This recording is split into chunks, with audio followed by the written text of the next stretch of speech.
Do you know that the average hobo can run at a top speed of 19 miles per hour? Hippos. That says hippos. Anyways, travel back to the 4th grade when some friends and I decided to go to the park to play some baseball.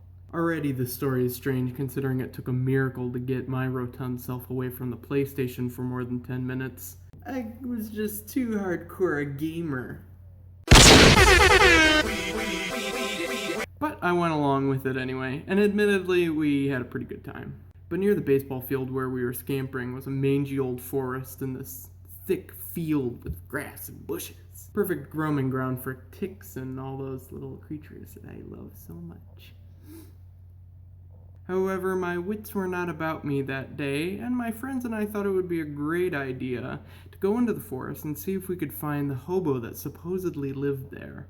In hindsight, I have no idea what our game plan was had we found the man. Really, honestly, we would either be killed to death or run away like sissies. Spoiler alert, guess what happens? My friends were the brave ones. I was just tagging along for the ride because I was a big old dope. Nevertheless, we made our way through the forest entrance and walked for a while until we reached a peaceful little clearing. I still remember the way those trees created a peaceful canopy draped over that old mattress on the ground.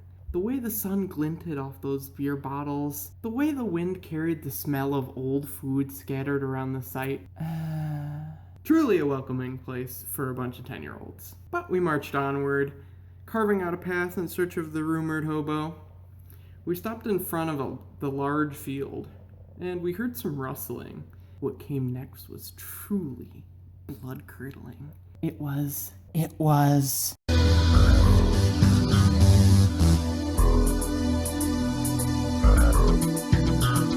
vicious, brutal, terrifying. It was the most forced and fake-sounding bark I had ever heard in my entire life. And it was definitely meant to scare off a group of nosy 10-year-olds, and we could tell. But after some nervous laughter came from the group as a whole, we heard a very real growl, and that's when my heart stopped, and I died. What you say? See, a bark being fake tells us it was just some homeless dude trying to spook some kids. However, people can growl. And when people growl at you, it can only mean bad things. Either you're about to get your ears eaten off, or you're gonna get the dick in.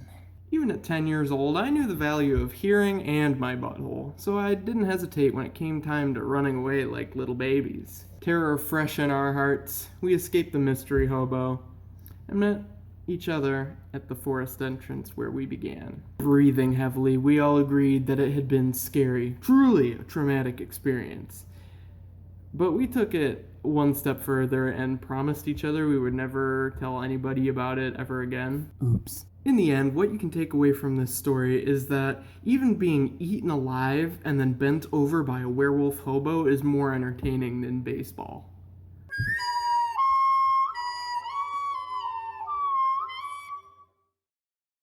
Stuck around this long, I'd really appreciate it if you subscribed to my channel, and time to get deep, deep, deep. Every like you leave, God will save one kid from being butt-boned by a hobo. Don't do it for me.